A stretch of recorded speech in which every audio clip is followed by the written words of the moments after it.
Pessoal, tudo bom? Bom, então, na nossa aula de hoje, nós vamos estar discutindo, conforme previsto já no ambiente, no espaço da disciplina, ah, um capítulo da obra do Freire, né, do Paulo Freire. Então, esse capítulo é dentro de um livro chamado Professor Assim e Tia Não, Cartas a Quem Ousa Ensinar. Então, o Freire ele tem na obra dele uma perspectiva em que ele fala sobre a ousadia, né?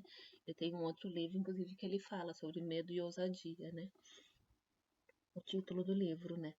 Então, nesse livro aqui são várias cartas que ele foram escrevendo e aqui foram reunidas, né? Então, nós vamos estar fazendo um estudo hoje da quinta carta, que é o primeiro dia de aula. Qual a proposta, né, de discutirmos esse capítulo? Justamente porque vai falar sobre o primeiro dia de aula, sobre as angústias, as inseguranças, né? Vários sentimentos que emergem no primeiro dia de aula, ou os primeiros dias de aula. Considerando que vocês estão no estágio, então, né? E estão vivenciando as primeiras regências de vocês, seja como professores, né? As primeiras regências exatamente como professores, ou seja, como professores de filosofia, ou seja como professores no ensino médio, ou seja como professores como adultos, com a turma, né, específica que vocês estão, são as primeiras experiências que vocês estão tendo como regentes. Vocês não trabalharam com essa turma, não trabalharam com esses alunos, ou mesmo nessa escola. Então, são primeiras experiências, né, docentes, de algum modo, para todos vocês, né, como professores de filosofia, como graduandos em filosofia, porque mesmo que tenham feito já uma parte ou fizeram as práticas de estágio, ou por algum motivo não concluíram, mas ainda estão vivenciando um primeiro momento agora, né? Com a turma, né? Então tem uma especificidade para cada um, as primeiras experiências, né? De algum modo, né? Então, nesse capítulo, Paulo Freire vai falar um pouco sobre isso, sobre essa questão das primeiras vivências ali, né, regente, estar responsável por uma turma. Então, na primeira página, no finalzinho, ele começa falando, né, então que dificilmente esse primeiro dia, ou a gente pode pensar os primeiros dias, né, são isentos de inseguranças, de timidez ou mesmo inibições. Sobretudo se a professora ou professor, mais do que se pensar inseguro, muitas vezes a gente fica ansioso, com aquela ansiedade, né? Aquela insegurança se vai dar tudo certo, tudo que a gente planejou, como é que vai proceder tudo, né? Então ele vai dizer se mais do que se pensar inseguro, se estiver inseguro, né? E ser tocado pelo medo, né, de não ser capaz de conduzir os trabalhos e contornar as dificuldades, né. Então ele vai começar a falar aqui sobre a questão do medo não ser algo que nos, né, no caso de vocês, que esbarre vocês, né, que seja uma barreira realmente, né. Então, vocês não podem deixar esse medo tomar conta, né, de forma que imobilize vocês e não consigam agir, né. Então, tentar controlar, entender essas inseguranças, as incertezas, as dificuldades e tá se entendendo como um sujeito aprendiz ali, né, que está numa situação de aprendizado, né, por conta que o estágio é uma situação de aprendizado, de concretização da relação prática, né, com toda a base teórica e metodológica, né, que vocês têm tido ao longo do curso. Então, aqui a culminância no estágio representa isso, né, esse momento de colocar em prática várias questões e refletir sobre essas práticas, né? Então, considerar como aprendizado, né? Então, se colocar numa situação, numa posição, né? Que o Freire até usa essa palavra de humildade, né? De uma pessoa incompleta, de uma pessoa que não sabe tudo, mas tem uma proposta, vocês têm os planejamentos de vocês, das aulas, né? Refletidos, organizados, pensados dentro do plano de ensino da disciplina, conversado com os professores responsáveis, né, da disciplina e das turmas, né, da turma que vocês estão trabalhando. Então, essa situação, né, o Paulo Freire continua dizendo concreta, que ela ou ele, né, o professor ou a professora que ele está se referindo, não tem quase nada a ver com as preleções teóricas que se acostumou a ouvir, né? Às vezes, até que há uma relação entre o que ouviram e estudaram, mas a incerteza demasiadamente grande que os assalta pode deixá-los então muito confusos, né? Não saber como decidir. Então, o que ele está falando sobre a questão só a prática que vai nos ensinar o que é a prática, né? Por mais que a gente ouve como que é a prática, ou que todos tenhamos vivências como alunos, ou convivemos com pessoas que são alunos hoje em dia, considerando a situação, né, da escola, a realidade escolar hoje em dia, de estar dentro de uma escola, né? É só quando tu assume essa posição de ser professor que tu vai vivenciar ela na prática, né? Então, mas aqui a gente vai começar a falar exatamente sobre isso, sobre esse medo não ser tão grande de mobilizar, né? Então, de assumir, não negar, nem silenciar esse medo. Então, o Freire fala, o medo é um direito, né? Todos temos o direito a sentir, a ter sentimentos, né? Mas então corresponde o dever de educá-lo, de assumi-lo ou superar, né, para superá-lo, porque quando a gente então entende as incertezas, as angústias, as dificuldades, conversa, reflete sobre elas, né, e não deixa aquilo nos imobilizar, esconde, silencia, de forma que aquilo vá crescendo, crescendo, se tornando um monstro cada vez maior, né, não seja o que vai ter como resultado final, mas que a gente possa entender, compreender e vocês possam vir a superar, enfrentar esses medos e angústias, né? Então, assumir o medo é não fugir dele, é analisar sua razão de ser, é medir a relação entre o que se pensa, entre o que causa esse medo e a nossa capacidade de resposta a ele. Assumir o medo, não escondê-lo, somente assim podemos vencê-lo, né? E aí, então, a partir ao longo do capítulo, da segunda página em diante, Paulo Freire vai discutindo isso, e ele também fala, então, dessa posição de humildade, né?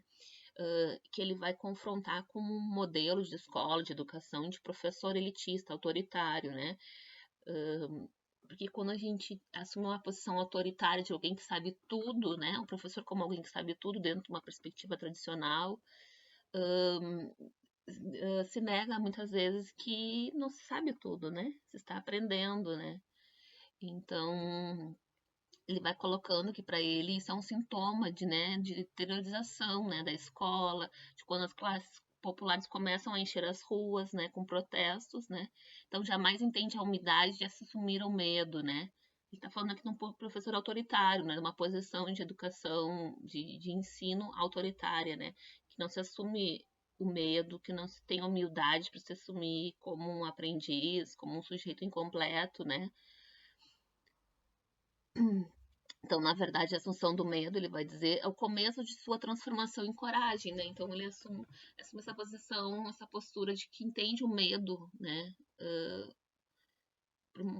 Por mais que muitas vezes a gente, né, se deixe tomar conta em alguns momentos pelo medo, mas de não negá-lo, né? De buscar entender e refletir sobre esse medo para se ter coragem, né? Coragem de buscar coisas possíveis, coragem para enfrentar, né, as dificuldades, muitas vezes, embora que elas às vezes não estejam só na nossa possibilidade, no nosso campo de se tornar possível muitas coisas, mas há coisas que são possíveis, né? E aqui a gente está pensando no trabalho pedagógico, né? Então há coisas que são possíveis e que são papel de vocês como professores, né? De estar refletindo, enfrentando as dificuldades, os desafios pedagógicos para que a relação de ensino e aprendizagem se concretize, né? Então, que ele vai colocar também essa questão né, ele começa falando ali as primeiras experiências, né, docentes das jovens professoras, né, que as escolas de formação não se dão conta muitas vezes, é a atenção para a leitura, né, então ele vai falar sobre esse processo de leitura, que é base na obra freiriana, né, sobre a leitura do mundo, né? E aqui nesse caso a leitura do professor, da turma, dos alunos com quem ele vai trabalhar, né? Então ele vai falando sobre essa importância, né, que ele entende de aprender a ler e de ser formado e de quando então se entra numa sala de aula, né, se realiza esse processo, né, contínuo de ler e aprender, né? Então ele até assemelha ali essa concepção de leitura que ele vai apresentar como se fosse um texto a ser decifrado, né? Então como se os alunos, a turma com a qual vocês estão trabalhando, são um texto, existem ali as pessoas, né? Então estão ali as palavras desse texto, mas eles precisam ser entendidos, compreendidos, né? E isso demanda um esforço, um tempo de compreensão, de análise, de entender como eles falam como, o que, que gostam, o que, que não gostam, o que chama atenção, né? Porque isso favorece, né? E possibilita com que o processo de ensinar e deles aprenderem seja possível, né? Então, o Freire vai falando, a jovem professora, né? E aqui pensando em jovens professores não só de idade, né? Essa questão de serem jovens com aquela turma nesse trabalho pedagógico, devem estar atento a tudo, aos mais inocentes movimentos dos alunos, à inquietação dos seus corpos, ao olhar surpreso, às reações mais agressivas ou mais tímidas de todo, né, o aluno ou aluna. Então, é preciso entender, tentar buscar ver os gostos, melhor forma de se dirigir e conversar com esses alunos, a melhor forma, as palavras a serem usadas de acordo com o nível, com as condições, né, de compreensão dos alunos. Aluno de 14 anos, você vai falar de um jeito, você vai abordar de um jeito. Alunos trabalhadores, de adultos, com família, têm outras compreensões, né, outras vivências, né, as regras que os alunos seguem. Isso aí é muito importante vocês observarem também e estabelecerem regras de vocês no trabalho, mas também estar atento às regras que o professor, que a escola tem, né? Como os alunos brincam, como brigam. Tudo isso faz parte de uma identidade cultural, então, que é própria, né? Identidade desses alunos, dessa turma, dessa escola, né? E que são diferentes de outros, né? São formas de viver, formas de se relacionar, as regras, as formas de fala, né, de se portar, porque as pessoas são diferentes, né? E às vezes se constroem formas de ser dentro de uma turma, de um trabalho pedagógico de um professor, né? Para realizar o trabalho dele, né? Então o Freire chama isso de boa disciplina intelectual, né? Esse exercício de leitura de uma classe, né? Como se fosse um texto, né? Então seria de criar no professor o hábito, né? Que virasse o gosto e não por obrigação de fazer fichas diárias, registros de reações comportamentais. Ele vai colocando algumas indicações, né? Anotações com registros de frases, seus significados, gestos, né? Então vários registros e coisas que às vezes vocês podem ir gravando, tomando nota de ideias de atividade, ideias de proposta, né? Então, são coisas que podem ajudando no processo de organização das próximas aulas, dos próximos planos, das próximas propostas de vocês ao longo desse tempo do estágio, né?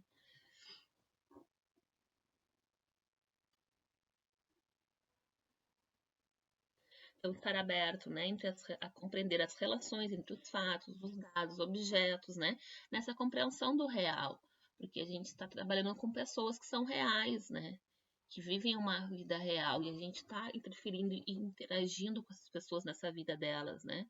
Então, tudo isso não pode escapar à tarefa do docente, porque a gente está lidando com pessoas, com um processo de formação humana, né? Que é muito mais complexo, às vezes, do que, né, qualquer coisa lidar com a formação de uma coisa, de um objeto, né? Então, esse processo de ler, né, que o Freire vai falar aqui que é imprescindível, assim, na compreensão dele, né? E a gente assume aqui a gente está defendendo também e estou assumindo essa importância disso para conversar com vocês, né, nesse processo de vocês dos estágios.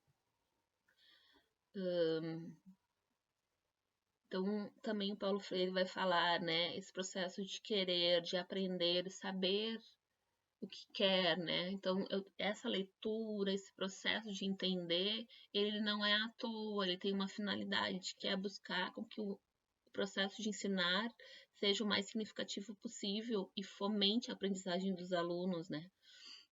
Então, buscar táticas, né, metodologias, atividades, recursos possíveis, né?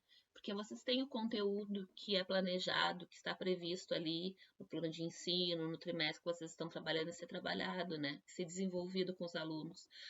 A questão que se coloca é como tornar esse conteúdo, né, ensinável e fazer com que os alunos aprendam ele, né? E isso pode ser de diferentes formas, de acordo com quem for o professor, de acordo com quem for os alunos, de acordo com os recursos disponíveis, né? Então, tudo isso vocês precisam considerar, né, as possibilidades e o real que vocês têm ali na escola, que vocês têm para trabalhar, né? Então, isso tudo é parte do papel do professor, né? Não é só saber os conhecimentos filosóficos, como vocês, né, vão trabalhar filosofia, né? E saber bem esses conteúdos, dominá-los, né? É também estar pensando sobre essa realidade que a gente se confronta pedagogicamente na escola, né? E que tem que desenvolver uma tarefa que é a tarefa de ensinar. Então, o Paulo Freire vai falando também sobre essa questão da imaginação, da criação, buscar, né, processos criativos e que tenham significado, né, nessa forma de ensinar. Mas, claro, de forma disciplinada. Então, isso também é importante, né? De forma disciplinada, porque eu não posso perder de vista os conteúdos que são previstos de estarem ser ensinados, e eu tenho que ter um compromisso com ensinar esses conteúdos, considerar quantas aulas eu vou precisar, se eu vou precisar de mais aulas, se eu vou precisar de mais tempo, rever isso no plano, às vezes que já estava pré-elaborado, né? Então vai ser revisto, vou precisar de mais tempo, se alunos tiveram dificuldade, essa atividade não deu certo, na próxima aula eu vou fazer uma outro tipo de uma atividade, talvez dê certo trabalhar esse conteúdo, né? Então essa disciplina é importante, né? E essa disciplina vem da onde? Do que eu devo ensinar, do que eu tenho por compromisso de ensinar, os conteúdos que eu tenho por ensinar. Então, se esse conteúdo ainda não foi possível ser aprendido, eu tenho que retomá-lo, tenho que aprofundá-lo, vou abordá-lo de outra forma, né? Agora, esse conteúdo já foi mais ou menos dominado, então vou partir para o próximo conteúdo, que é um aprofundamento do anterior, né? Então, essa disciplina, né, profissional, essa disciplina educacional, com o currículo, com os conteúdos a serem cumpridos, né? Ah, e aí, então, agora já nos encaminhando para a finalização, né? A defesa, então, de que esse papel encobre um papel de professor de escola progressista, democrática, alegre, capaz, e que repense, então, a sua relação com os alunos, né? Porque o Paulo Freire está pensando aqui sempre no quê, né? Em articular essa relação entre quem ensina e quem aprende, né? Ele vai vir se opondo, né, fazendo uma crítica ao modelo centrado no professor como quem sabe tudo e o aluno que não sabe nada. Mas também hoje a gente vê tendências, né? Hoje não, mas a gente vê ao longo do tempo tendências pedagógicas que avançam e que acabam retirando essa centralidade do professor como quem sabe tudo e repassando para o aluno. E aí, às vezes, deixam o papel do professor de lado, né? E aí, agora, então, o aluno é livre, tem que deixar o aluno mais livre para aprender e descobrir, né? Então, cada aluno vai aprender de acordo com essas possibilidades, sim. As questões específicas que as pessoas não aprendem da mesma forma e juntos, né? Do mesmo modo, né? Tu vai ensinar uma turma tudo igual, não, eles não vão aprender tudo junto e da mesma forma, né? Porque as pessoas compreendem, têm seus tempos e formas de compreensão diferenciadas, mas a gente não pode relegar o papel do professor, e é isso que o Freire a todo momento faz na obra dele, né? E se preocupa em fazer, e que deixa como um dos principais legados, que é a relação entre quem ensina, a valorização do professor como sujeito que vai organizar os processos pedagógicos do que ensinar, deixando os alunos livres, às vezes deixando os alunos fazendo atividades mais orientadas, né?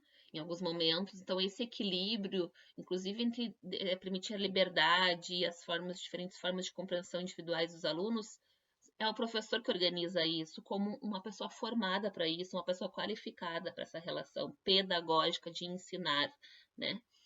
E também não se esquecer do aluno, porque se a gente, como eu digo, se nessa relação de ensino e aprendizagem se falta, ou se um dos polos penda e é menos valorizado, ela não se concretiza. Então, é a importância de também valorizar o aluno, né? Que muito isso é o que o Paulo Freire vai falar na obra dele, de valorizar o aluno como alguém que sabe muitas coisas, não sabe às vezes o conteúdo específico que está sendo querendo trabalhar, mas muitas vivências já ele tem muita bagagem cultural, né? E aí cabe ao professor vincular essas vivências dos alunos, contextualizar com a realidade dele, buscar palavras e formas de abordar que sejam possíveis para que o aluno, né, aprofunde seus conhecimentos e obtenha novos conhecimentos, né? Então, essa forma de compreender o mundo, né? Que é o papel do professor compreender os seus alunos e buscar com que eles também se compreendam e se formem como sujeitos, né? No mundo que estão e possam também transformar esse mundo em que estão, né?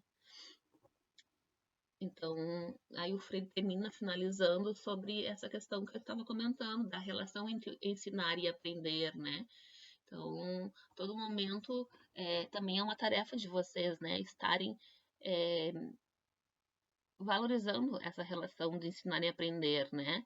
Valorizando o papel de vocês como professor e valorizando os alunos também como, né, como sujeitos que sabem que não são seres vazios, né, cabeças vazias, né? São sujeitos históricos com vivências, né? E aí então o desafio que se coloca é como levar mais conhecimentos aos alunos, como levar eles ao conhecimento filosófico, né? Como levar o conhecimento filosófico para eles, para a vida deles, e de forma que eles possam se construir e serem pessoas melhores, né? E transformar e atuar nesse mundo em que vivem, tá bom? E aí, então é isso a nossa discussão de hoje, né? Ficamos por aqui. Eu vou deixar para finalizar um pedaço de uma fala do Paulo Freire, né? Uma entrevista que ele deu, em que ele então vai colocar um pouco mais esse pensamento dele sobre o papel da escola e do professor, tá bom?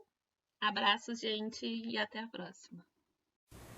Quer dizer, a gente não está ensinando propriamente o conteúdo, a gente está discursando sobre o perfil dos conteúdos e exigindo que os meninos, os jovens, memorizem mecanicistamente o perfil do conteúdo que é o discurso nosso. E isso faria a distância deixa eu ver se eu termino. Conteúdo? Eu vou ver se eu termino. Então, nós fazemos um discurso em favor da maior abertura da escola, da democratização da escola, da superação do elitismo, do autoritarismo da escola. Portanto, fazemos um discurso tido como teórico em favor da maior abertura da escola. Mas, na prática, nós continuamos autoritários.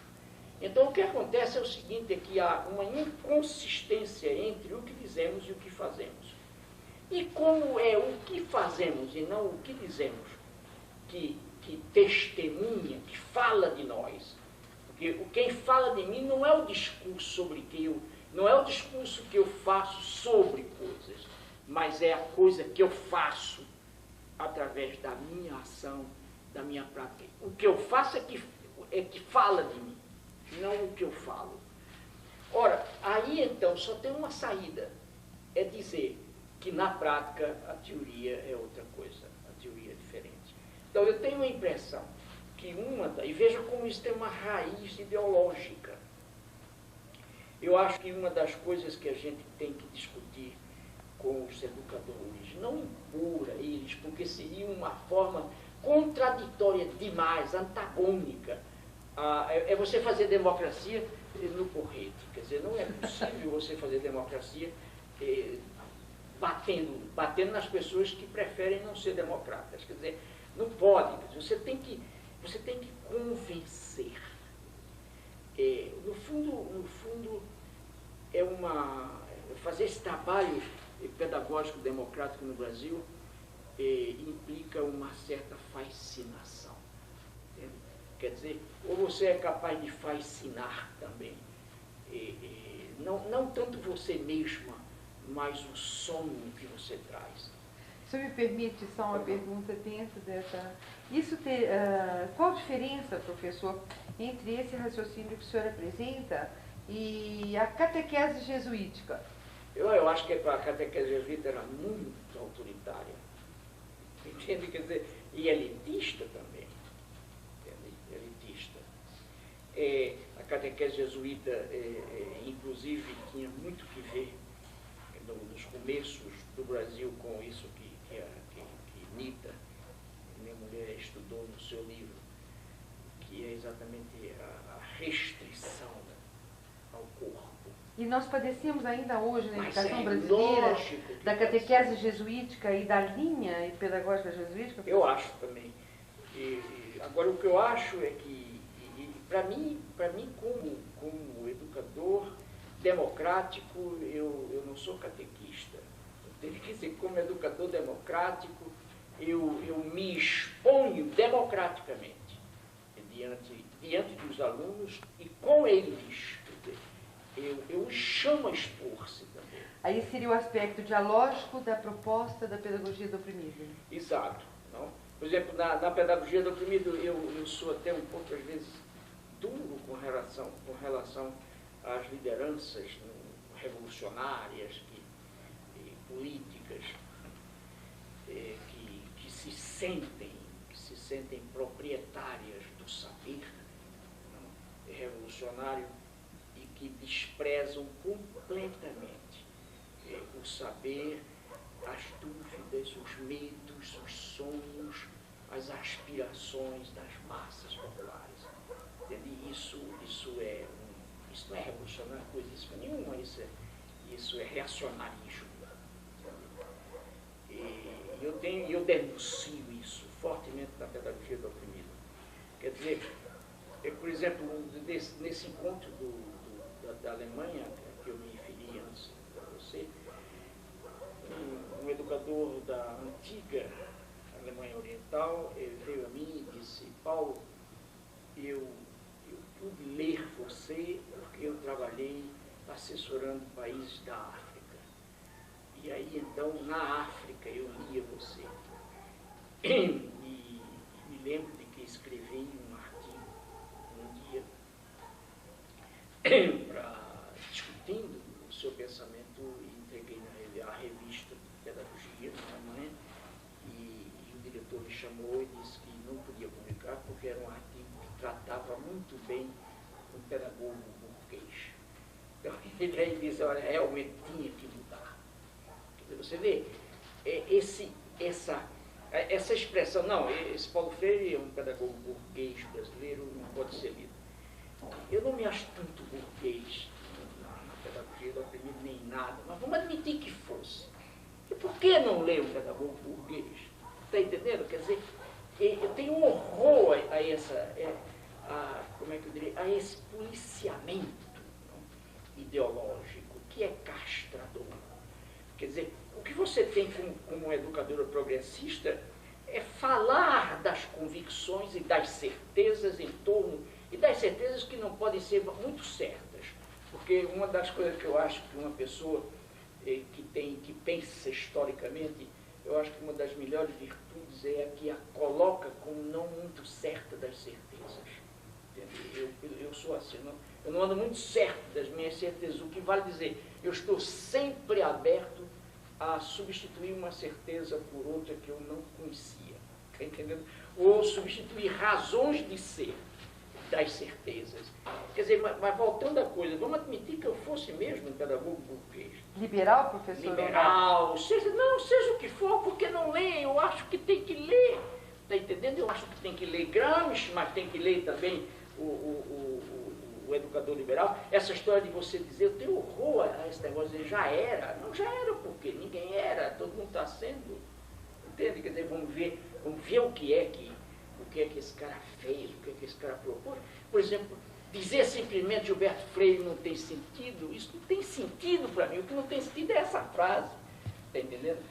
E tu vai ver, eu talvez não, mas daqui para o fim deste século, o Gilberto vai ter que ser lido de novo, estudado nas academias, até para ser criticado, entende? Tem que ser estudado. Professor, a boniteza do estilo de Gilberto não pode ficar escondida. O senhor, então, é um educador liberal, professor? Não, eu sou um educador socialista. O meu sonho é o socialismo.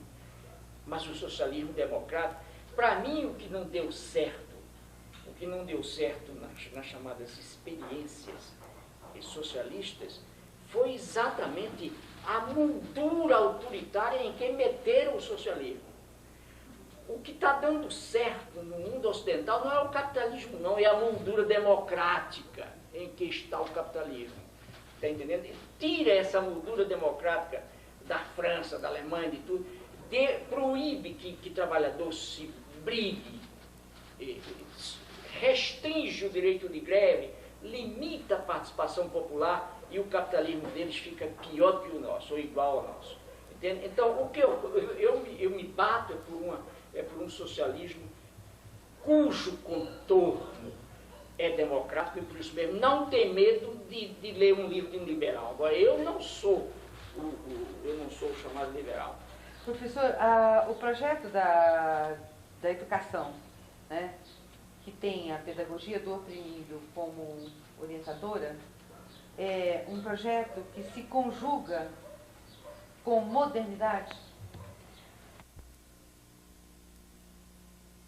Se eu estudei aqui e fiz minha formação musical aqui. E durante o meu tempo de estudante aqui de música, me caiu nas mãos, pura coincidência, a pedagogia do oprimido. E eu a pedagogia do oprimido. E eu vim aqui agora, hoje, a esse fim de seminário, só para dizer ao senhor que eu compus a pedagogia do oprimido. Eu tenho uma peça toda fundada na pedagogia do oprimido. Eu fiquei tão emocionado que cometi a burrice de não pedir que ele me mandasse isso. Quando eu cheguei, eu tenho um filho músico, professor de violão clássico na Suíça. E quando eu contei eles, mas meu pai, puxa, a gente podia ter pedido a esse cara para fazer a pedagogia.